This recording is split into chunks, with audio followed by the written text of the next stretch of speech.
Hello students, easy स्टडीमध्ये आपलं स्वागत आहे. आज आपण बघणार आहोत फ्री फॉल. आता फ्री फॉल म्हणजे काय? सपोज आपण हँडमध्ये आपल्या हातामध्ये एक स्टोन धरून ठेवला आणि तो स्टोन आपण ड्रॉप केला.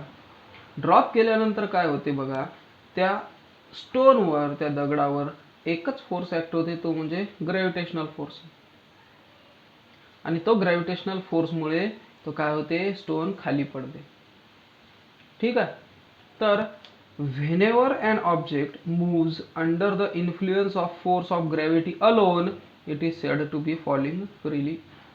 फ्री फॉल म्हणजे whenever an object, जेव्हा एखादा object moves under the influence, कोणाच्या इन्फ्लुएन्सच्या अंडरमध्ये मूव्ज होते, फोर्स ऑफ ग्रॅव्हिटी, ग्रॅव्हिटीच्या फोर्समध्ये जेव्हा जेव्हा एखादा ऑब्जेक्ट त्या ग्रॅव्हिटीच्या अंडरमध्ये येतो तेव्हा त्याला म्हणते फ्री फॉल. पण इथे सर्वात महत्त्वाचा वर्ड काय आहे? अलोन. अलोन म्हणजे एकटा.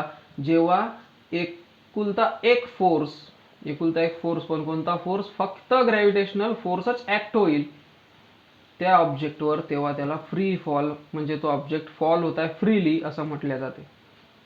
आता जे स्टोन आपण हातात घेतला होता, तो स्टोन आपण सोडला, तो स्टोन पडत आहे जमिनीवर. पण यामध्ये काय होते? यामध्ये एअर आहे,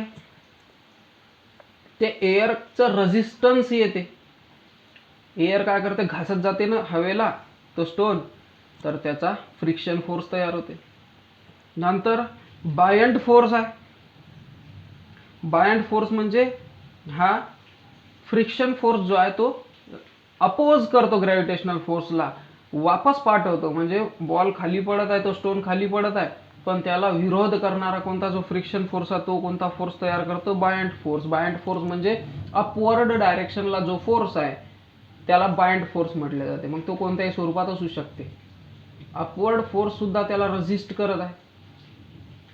तर एवढे फोर्स त्याच्यावर अप्लाय होत असताना तो फ्री फॉलमध्ये असू शकते का? नसणार आहे ना, कारण की फ्री फॉलसाठी फक्त एकुलती एक फोर्स म्हणजे ग्रॅव्हिटेशनल फोर्स पाहिजे. तर ग्रॅव्हिटेशनल फोर्स हा एकटाच जर वर्क करायचा असेल तर आपल्याला तो ऑब्जेक्ट फक्त आणि फक्त व्हॅक्यूममध्ये पाहिजे. दस true free fall is possible in only vacuum. फक्त व्हॅक्यूममध्येच पॉसिबल होते. आपल्या अर्थवर जेव्हा आपण समजा एखाद्या नळीमध्ये व्हॅक्यूम तयार केली तेव्हाच्या तेव्हाच तो फ्री फॉल पॉसिबल आहे. त्याच्याशिवाय फ्री फॉल पॉसिबल होत नाही. मग याचा आपल्याला फॉर्म्युला भेटतो का? न्यूटनचे लॉज जे आहे, इक्वेशन्सचे, मोशनचे जे इक्वेशन्स आहे त्याच्यावरून आपल्याला फ्री फॉलची आयडिया भेटते. का फ्री फॉल इनिशियल व्हेलॉसिटी 0 घेतली जाते, कारण की आपण हातातून सोडत आहोत कोणताही ऑब्जेक्ट, म्हणजे त्याची इनिशियल म्हणजे रेस्ट पोझिशनवर आहे ते. इनिशियल व्हेलॉसिटी 0 म्हणजे u इज इक्वल टू 0. आणि जे ॲक्सलरेशन आहे, rate of change of velocity आहे, तो म्हणजे इथं ग्रॅव्हिटेशनल ॲक्सलरेशन आहे. Acceleration due to gravity, small g. तर आपण अशा प्रकारे लिहू शकतो v is equals to g t. Final velocity is equals to, म्हणजे velocity is equals to g t. त्याला काही ना काही वेळ लागणार आणि ॲक्सलरेशन ॲक्ट होणार. मग displacement is equals to 1/2 AT square होता. आता ए म्हणजे ॲक्सलरेशन, म्हणून 1/2 GT स्क्वेअर म्हणजे v is equals to 2GS. म्हणजे हे तीनही फॉर्म्युले आपल्याला भेटते. म्हणजे जसं आपल्याला क्वेश्चन विचारलं त्याच्या हिशोबाने आपण याच्यामध्ये तो फॉर्म्युला ॲड करू शकतो. Means velocity square is equals to 2GS. हा फायनल भेटतो आपल्याला. या दोघांना कंबाईन केलं तर आपल्याला ही व्हॅल्यू भेटते. v square is equals to 2GS. ठीक आहे. आता समजा डाऊनवर्ड डायरेक्शनला आपण एखादा स्टोन सोडला तर तो खाली पडणार आहे, तेव्हा जो ॲक्सलरेशन आहे ग्रॅव्हिटीचा, ॲक्सलरेशन ड्यू टू ग्रॅव्हिटी, हा जो जी आहे तो पॉझिटिव्ह राहणार, कारण की त्याच्याकडे ओढत आहे तो. जर आपण स्टोन वर फेकला तर काय होईल? निगेटिव्ह होणार, त्याच्या अपोजिट. तर याला निगेटिव्ह ॲक्सलरेशन सुद्धा म्हटले जाते किंवा याला डिक्लरेशन सुद्धा म्हटले जाते. ॲक्सलरेशनच्या उलट डिक्लरेशन. ठीक आहे. आणि मून, आर्टिफिशियल सॅटेलाइट हे सर्व फ्री फॉलच असतात, कारण की यांच्यावर फक्त आणि फक्त एकच फोर्स ॲक्ट होतो, तो म्हणजे अर्थचा ग्रॅव्हिटेशनल फोर्स. नंतर आपल्याला एक व्हिडिओ दाखवलेला आहे. ह्या व्हिडिओवर तुम्ही गेलात तर तुम्हाला दाखवण्यात येईल का एक फिदर आणि एक मोठा हेवी स्टोन हे एकासोबत सोडलेले आहे व्हॅक्यूममध्ये, तर ते दोन्हीही सारखेच पडतात. मागच्या व्हिडिओमध्ये तुम्हाला सांगितलं होतं, याच्यामध्ये त्या व्हिडिओची तुम्हाला अशी लिंकच दाखवलेली आहे. हे तुम्ही टाईप केलं किंवा feather and stone gravitational experience असंही टाईप केलं तर तुम्हाला तो व्हिडिओ भेटू शकते. त्याच्यामुळे तुम्हाला माहीतही पडेल का फ्री फॉलमध्ये कोणताही ऑब्जेक्ट असो हा सारखेच पडतात, मग त्यांचा मास कितीही असो.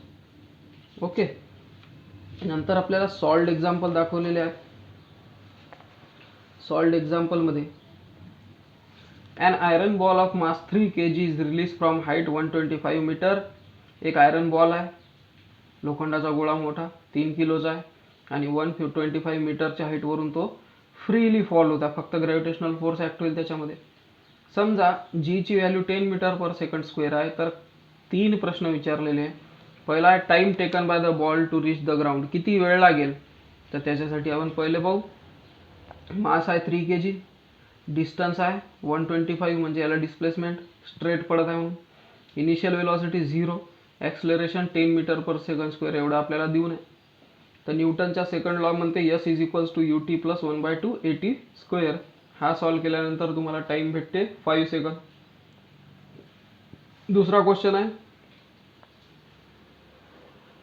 Velocity of the ball on reaching the ground. ग्राउंडवर रीच होताना बॉलची व्हेलॉसिटी काय असू शकते. तर न्यूटनचा फर्स्ट लॉ आहे v is equals to u plus AT. आता टी तर आपल्याला 5 सेकंद माहीतच झालेला आहे, तर याच्यामध्ये व्हॅल्यू टाकली तर 50 मीटर पर सेकंद येईल. आणि थर्ड क्वेश्चन आहे height of ball at half the time it takes to reach the ground. बॉलची हाईट किती असेल जर त्याला अर्धाच वेळ लागत असेल. अर्धा वेळ म्हणजे जर आपण 5 सेकंद काढला होता त्याच्या अर्धा म्हणजे 2.5 सेकंदमध्ये जर बॉल पडला पाहिजे जमिनीवर तर त्याची हाईट किती असायला पाहिजे. हा बॉल 125 मीटर हाईटवर होता. 125 मीटर हाईटवर तेव्हा याला किती सेकंद लागत होते, 5 सेकंद. तर आता 2.5 म्हणजे याचा अर्धा सेकंदच लागला. अर्धा म्हणजे 2.5. तर मग तो किती हाईटवर असला पाहिजे बॉल. तर हाफ टाईम म्हणजे 2.5 सेकंद. बॉलची हाईट म्हणजे डिस्प्लेसमेंट काढायचं आहे ते आपल्याला काढायचं आहे. न्यूटनचा second law U T S is equals to U T plus 1/2 AT square. ह्यामध्ये व्हॅल्यू टाकली तर 31.25 मीटर येईल. आता 31.25 मीटर हा आपला आन्सर नाही आहे, कारण की आपल्याला बॉलची हाईट वरची दिलेली होती 125. त्याच्यातून 31.25 मायनस केले तर 93.75 मीटर हा आपला आन्सर आहे. तर अशा प्रकारे याचे तीनही क्वेश्चन्स आपण सॉल्व करू शकतो. याच्यासाठी न्यूटनचे तीनही लॉज ऑफ मोशन आपल्याला पाठ पाहिजे. ठीक आहे. वेळोवेळी लिहत राहायचा, सराव करायचा त्याचा प्रॅक्टिस म्हणून. रफ बुक घ्यायचं, रफ पेज घ्यायचं, त्याच्यावर न्यूटनचे लॉज लिहून बघत राहायचे आणि अशाच प्रकारे ते हळूहळू पाठून जातात. आणि पाठही कसे करायचे तुम्हाला हेही समजलं पाहिजे का कोणत्या क्वेश्चनमध्ये कोणत्या प्रकारचा लॉ यूज करायचा. आता ह्यामध्ये आपल्याला काय विचारलं, time taken by ball to reach the ground. यामध्ये टाइम विचारला तर कोणत्या व्हॅल्यू देऊन आहे आणि त्या व्हॅल्यू दिलेल्या कोणत्या फॉर्म्युल्यामध्ये आहे, अशा प्रकारे तो फॉर्म्युला यूज करायचा. ओके. नंतर आहे second a tennis ball is throne up. एक टेनिस बॉल अपवर्ड डायरेक्शनला फेकला, तो 4.05 मीटर हाईटपर्यंत पोहोचला. बिफोर कमिंग डाऊन, तो यायच्या अगोदर त्याची इनिशियल व्हेलॉसिटी किती होती, त्याचं टोटल टाइम त्याने किती घेतला खाली येण्यासाठी, जर G is equals to 10 metre per second square दिलेला असेल तर. तर अपवर्ड मोशन आहे तर फायनल व्हेलॉसिटी 0, कारण की वर जाऊन कुठे ना कुठे तो थांबणार आहे. त्या बॉलने डिस्टन्स ट्रॅव्हल केला 4.05 मीटर. ॲक्सलरेशन आहे 10 मीटर पर सेकंड स्क्वेअर, पण हे अपवर्ड फेकला म्हणून मायनस. न्यूटनचा थर्ड लॉ म्हणते v square is equal to u square plus 2AS. इथे व्हॅल्यू टाकली तर यू येते 9 मीटर पर सेकंड, म्हणजे त्याची इनिशियल व्हेलॉसिटी भेटली आपल्याला 9 मीटर पर सेकंड स्क्वेअर. आता हा झाला पहिल्याचा आन्सर. दुसरा आहे त्याला किती वेळ लागणार. तर कन्सिडर करा म्हणते का ते बॉल डाऊनवर्ड डायरेक्शनला आहे. समजा त्याला टी सेकंद लागत आहे येण्यासाठी. नाव initial velocity of ball is 0. आता इनिशियल 0 आहे कारण की तो आपण डाऊनवर्ड विचार करत आहोत, म्हणजे u is equal to 0. Distance तर तेवढाच राहणार आहे 4.05 मीटर. आणि velocity and acceleration same direction, हे दोन्ही एकाच डायरेक्शनला आहे, म्हणजे a is equal to g is equal to 10 metre per सेकंद. आता अपवर्ड नाही विचार केला आपण, डाऊनवर्ड विचार केला. तर न्यूटनच्या सेकंड लॉ म्हणते s is equal to U T plus 1/2 AT square. यामध्ये जर आपण व्हॅल्यू टाकली तर व्हॅल्यू टाकल्यानंतर उत्तर येते आपला टी इज इक्वल टू 0.9 सेकंद. हा बॉल वरून खाली येपर्यंत आल्यापर्यंत, म्हणजे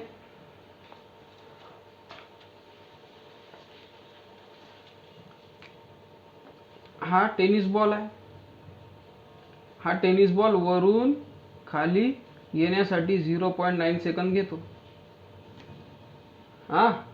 तर हा बॉल वरही फेकला असेल ना, तर वर फेकला असेल तर तो इथून इथपर्यंत पहिले गेला, मग नंतर असा आला, तर याचा दुप्पट करावा लागेल. तर प्लस 0.9 सेकंद किंवा मल्टिप्लाय बाय 2, तर 1.8 सेकंद हे आपला ॲन्सर आला पाहिजे. तर अशा प्रकारे 1.8 सेकंद आपलं ॲन्सर आपल्याला भेटतो.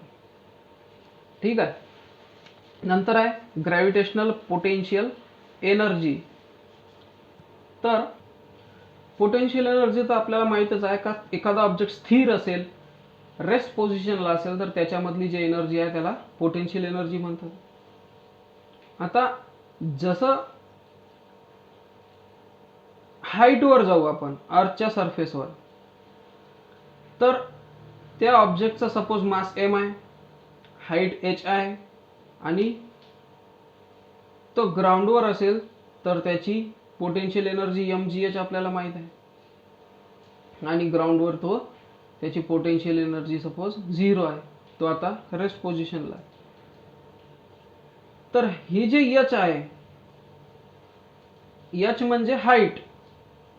आता तो ग्राउंडवर असला तर हाईट तर 0च राहणार आहे ना, आणि 0 मल्टिप्लाय बाय एनिथिंग 0, म्हणून त्याची पोटेन्शियल एनर्जी 0. आता ही हाईट समजा 4-5 किलोमीटर वरही असेल, एखाद्या माउंटेनवर असेल, एखादा रेस्ट पोझिशनवर बॉल, तर अर्थच्या अकॉर्डिंग, अर्थच्या रेडियसच्या हिशोबाने आर प्लस एच होणार आहे ना हाईट. तर ह्यामध्ये काही जास्त फरक येणार आहे का, कारण की अर्थची रेडियस 1600 किलोमीटर, 1600 किलोमीटर म्हणजे याच्या 2-3 किलोमीटरचा कमी जास्त फरकही झाला तर काय फरक पडणार आहे. तर म्हणून तेवढा काही फरकही नाही पडत, because h is very small as compare to radius of earth. But for large values of h, पण मोठ्या व्हॅल्यूसाठी, समजा खूपच दूर गेला आता जसं चंद्र, तर त्याच्यावर काय होणार आहे माहिती आहे का, जी ची व्हॅल्यू कमी होणार आहे ना, आणि काही वेळानंतर जी काय होणार आहे, इन्फानाइट डिस्टन्सवर जर गेलो, म्हणजे चंद्राच्याही पलीकडे गेलो, तर जी ची व्हॅल्यू काय होणार आहे, 0. म्हणजे जी ची व्हॅल्यू 0 आणि h याला किती व्हॅल्यू दिली तरी 0 मल्टिप्लाय बाय एनिथिंग 0. म्हणजे बोलायचा अर्थ हेच आहे का पोटेन्शियल एनर्जी एखाद्या ऑब्जेक्टमध्ये, कोणता ग्राउंडवर असेल तरी त्याची व्हॅल्यू 0 आहे, आणि इन्फानाइट डिस्टन्सवर असेल तरी त्याची व्हॅल्यू 0 आहे. म्हणून so it is more appropriate to assume the value of potential energy to be 0. म्हणून आपण 0च कन्सिडर करत असतो. आणि हाईटवर पोटेन्शियल एनर्जी जर 0 असली कमी डिस्टन्ससाठी, तर ती निगेटिव्ह असते, 0पेक्षा कमी, तर ती निगेटिव्हमध्ये चालली जाते. म्हणून when an object is at height h from the surface of earth, its potential energy is, जेव्हा एखादा ऑब्जेक्ट h हाईटवर असेल अर्थच्या सरफेसच्या, तर त्यामध्ये पोटेन्शियल कशी असते, gm upon r plus h, आणि ही व्हॅल्यू 0पेक्षा कमी येते, म्हणून ही निगेटिव्हमध्ये आहे. आणि m हा g म्हणजे ग्रॅव्हिटेशनल कॉन्स्टंट, कॅपिटल M म्हणजे mass of earth, small m म्हणजे mass of object, capital R म्हणजे रेडियस ऑफ अर्थ, आणि h म्हणजे height from the ground, height from the अर्थ. नंतर आहे एस्केप व्हेलॉसिटी. आता एस्केप व्हेलॉसिटी म्हणजे एखादा ऑब्जेक्ट आहे, एखाद्या ऑब्जेक्टला तुम्ही काय केलं, वर फेकलं. वर फेकल्यानंतर त्याची व्हेलॉसिटी हळूहळू हळूहळू कमी होत जाईल आणि कमी होत असताना एक वेळ अशी येईल का ती व्हेलॉसिटी 0 होऊन जाईल आणि नंतर तो बॉल किंवा तो ऑब्जेक्ट एका विशिष्ट हाईटपर्यंत जाऊन स्टॉप होणार आणि तिथे वापस जमिनीवर येणार. ठीक आहे. हे जमिनीवर काऊन आला वापस बॉल?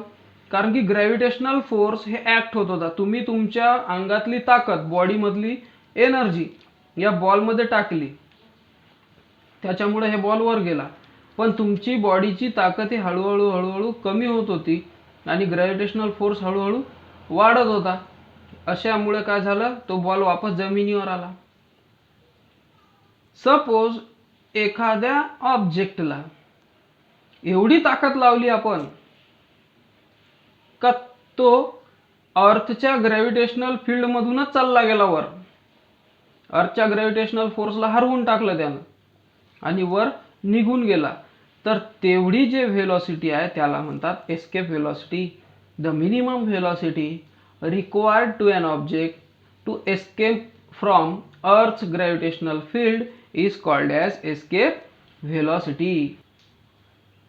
म्हणून इनिशियल व्हेलॉसिटी जेवढी हायर असेल, जास्त असेल, तेवढी जास्त हाईट तो बॉल कॅप्चर करणार. न्यूटनचा थर्ड लॉ म्हणतो का v square is equal to u square plus 2as. इथे व्ही म्हणजे काय झाली, फायनल व्हेलॉसिटी. हे तर 0 आहे कारण की तो एंडला पोहोचून, हाईटवर पोहोचून 0 पर्यंत पोहोचला. आणि ए इज इक्वल्स टू मायनस जी. हे मायनस काऊन आहे, कारण की तुम्ही अपवर्ड डायरेक्शनला फेकला तो बॉल. तर 0 म्हणजे v is equals to u square plus 2 minus g s. म्हणजे मॅक्झिमम हाईट तो किती कॅप्चर करू शकते ball, s is equals to minus u square upon 2g. तर एवढी हाईट तो कॅप्चर करू शकते बॉल. बस एवढ्यापर्यंत तो जाऊ शकते. आता इनिशियल व्हेलॉसिटी खूप हायर केली आपण, जास्त केली, तर बॉल काय करणार आहे का माहिती आहे का, ग्रॅव्हिटीला अपोज करणार आहे ना. तर जेवढी जास्त तुम्ही इनिशियल हाईट देणार तेवढ्याच जास्त वर तो बॉल जाणार. कमी ताकदीनं फेकला तर कमी दूर, जास्त ताकदीनं फेकला तर जास्त दूर. तर म्हणून एस्केप व्हेलॉसिटी म्हणजे एखादा ऑब्जेक्ट तुम्ही अशा एवढ्या ताकदीने फेकला, त्याची व्हेलॉसिटी एवढी जास्त होती का तो अर्थच्या ग्रॅव्हिटेशनल फील्डलाच हरवून चालला गेला वर, तर त्या व्हेलॉसिटीला काय म्हटले जाते, एस्केप व्हेलॉसिटी. ओके.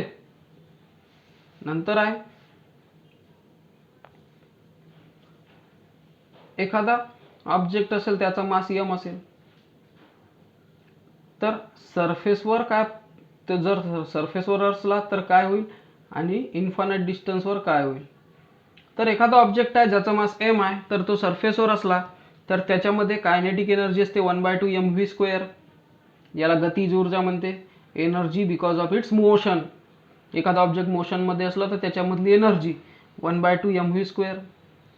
त्याच्यावर potential energy minus gmm upon r², minus gmm upon r, sorry r² नाही, rच आहे फक्त, मायनस gmm अपॉन r. हे एवढी त्याची पोटेन्शियल एनर्जी असेल. आणि इथं ESC म्हणजे काय दिलेला, एस्केप व्हेलॉसिटी दिलेली आहे कायनेटिक एनर्जीमध्ये 1/2 mv² एस्केप व्हेलॉसिटी. नंतर आहे थर्ड आहे टोटल एनर्जी काय असू शकते. कायनेटिक प्लस पोटेन्शियल म्हणजे टोटल एनर्जी. या दोघांची प्लस केली आपण. आता इथं प्लस केली नाही, इथं मायनस काऊन आली, कारण की हे मायनस व्हॅल्यू होती. तर हा फॉर्म्युला भेटतो, टोटल एनर्जी एवढी असणार त्याच्यामध्ये. आता समजा खूप इन्फानाइट डिस्टन्सवर आहे एखादा ऑब्जेक्ट, इन्फानाइट म्हणजे अर्थच्या ग्रॅव्हिटेशनल पेक्षाही दूर, तर त्याच्यामध्ये कायनेटिक एनर्जी 0 राहणार, कारण की अर्थच्या एकदम दूर गेला इन्फानाइट डिस्टन्सवर. Potential energy minus gmm upon r. पण r म्हणजे इथं इन्फानाइट दिलं, हे आडवा 8 म्हणजे इन्फानाइट, खूपच दूर, तर ही व्हॅल्यू 0 येणार. म्हणजे कायनेटिकही 0, पोटेन्शियल एनर्जी 0, आणि दोन्ही 0 म्हणजे टोटल एनर्जी सुद्धा 0. म्हणजे एखादा ऑब्जेक्ट हा अर्थच्या खूप इन्फानाइट डिस्टन्सवर असेल, खूप दूर गेला असेल, तर त्याच्यावर कोणत्याच प्रकारचा फोर्स ॲक्ट होत नाही, तो फ्री फॉलमध्ये असतो. ओके. नंतर आहे law of conservation of energy. काय म्हणते का energy can neither be created nor to be destroyed, it can convert into one form to another and the total energy in the universe is always constant or same. का युनिवर्समध्ये जेवढीही energy आहे ते कधीच कमी जास्त होत नसते, ती एका फॉर्ममधून दुसऱ्या फॉर्ममध्ये जाते आणि टोटल जी एनर्जी आहे ते कधीही सेमच असते. या हिशोबाने आपण काढू शकतो E1 is equals to E2, पहिली एनर्जी इज इक्वल टू दुसरी एनर्जी. तर ही जी पहिली एनर्जी आहे, ही पहिली एनर्जी कोणती आहे, तो ऑब्जेक्ट ग्राउंडवर होता तेव्हाची, हे वाली हे, आणि दुसरी एनर्जी म्हणजे कोणती आहे, ही 0. तर हे दोघांना आपण इक्वल लिहिलं, कारण की एनर्जीचा लॉच आहे तो, का दोन्ही एनर्जी इक्वल असते, फक्त त्यांचा फॉर्म बदलते. तुम्ही तुमच्या अंगातली ताकद एका बॉलवर लावली ते ढकलली, त्या बॉलला ढकललं तुम्ही, तर तुमच्या अंगातली जेवढी ताकद कमी झाली तेवढी ताकद कशामध्ये गेली, त्या बॉलमध्ये, म्हणून तो तेवढा पुढे गेला. म्हणजे E1 is equals to E2, म्हणजे हे इक्वल टू 0. मग नंतर v² इथं ठेवला, बाकीचे पूर्ण मूव्ह केले तर 2gm/r, तर इथं कॅन्सल झाले. नंतर एस्केप व्हेलॉसिटी याचा स्क्वेअर होता, स्क्वेअर रूट घेतलं, √2gm/r. ठीक आहे. नंतर इज इक्वल्स टू √2gr. आता यामध्ये ग्रॅव्हिटेशनल कॉन्स्टंट आणि मास ऑफ अर्थ हे तर कॉमनच राहणार जमिनीवर, म्हणून हे कमी करून टाकले. तर ही जी व्हॅल्यू टाकली तेव्हा 11.2 किलोमीटर पर सेकंद ही व्हॅल्यू येते. आणि ही व्हॅल्यू म्हणजे काय माहिती आहे का, ही व्हॅल्यू आहे एस्केप व्हेलॉसिटीची. Escape velocity means the minimum velocity required to escape the object from the earth gravitational force or field. अर्थच्या ग्रॅव्हिटेशनल फील्डमधून एखादा ऑब्जेक्ट एस्केप होण्यासाठी, सुटण्यासाठी जेवढी एनर्जी लागते त्याला एस्केप व्हेलॉसिटी म्हणतात. तर हे आहे 11.2 किलोमीटर पर सेकंद. एवढी स्पीड इनिशियली आपल्याला द्यावी लागते, तेव्हाच तो ऑब्जेक्ट काय होतो, अर्थच्या ग्रॅव्हिटेशनल फील्डमधून निघून जातो. आणि ते स्पेसक्राफ्ट आहे, जे स्पेसक्राफ्ट रॉकेट्स आपण पाठवतो कुठच्यामध्ये, स्पेसमध्ये, तर त्यांची इनिशियल व्हेलॉसिटी एवढी असते किंवा याच्यापेक्षा जास्त असते. हे कमीत कमी एनर्जी आहे, एवढी किंवा याच्यापेक्षा जास्त असली पाहिजे, तेव्हाच तो रॉकेट हा आकाशामध्ये किंवा स्पेसमध्ये जाऊ शकतो. याच्यापेक्षा कमी असली तर तो जाणार नाही, अर्थवरच पडणार. ओके. नंतर हा एक सॉल्व्ड एक्झाम्पल आहे. Calculate the escape velocity on the surface of moon given of the mass and radius of moon. Escape velocity मूनची काढा म्हणते, मास दिलेला आहे मूनचं आणि रेडियस दिलेली आहे. तर ग्रॅव्हिटेशनल कॉन्स्टंट तो सारखाच आहे सगळीकडे, मास ऑफ मून आणि रेडियस ऑफ मून. तर √2gm/r हे एस्केप व्हेलॉसिटी आहे. व्हॅल्यू टाकल्यानंतर 2.37 किलोमीटर पर सेकंद. म्हणजे अर्थपासून सुटण्यासाठी 11.2 किलोमीटर पर सेकंद पाहिजे रॉकेटला, पण मूनच्या ग्रॅव्हिटेशनलपासून जर सुटायचं असेल तर 2.37 किलोमीटरच स्पीड पाहिजे, तेव्हाच तो रॉकेट सोडू शकते. ओके. तर अशा प्रकारे आपला लेसन होता. त्याच्यानंतर तर एक्झरसाइजेस आहे. तर हा व्हिडिओ तुम्हाला आवडला असेल तर नक्कीच लाईक, शेअर करा आणि सबस्क्राईब करा. आणि कोणताही तुम्हाला क्वेश्चन आला असेल, कोणता एखादा टॉपिक समजला नसेल किंवा काही सजेशन असेल का मी काही ना काही इम्प्रूव्हमेंट करायला पाहिजे, तर मला नक्कीच कमेंटमध्ये कळवा. ओके. बाय.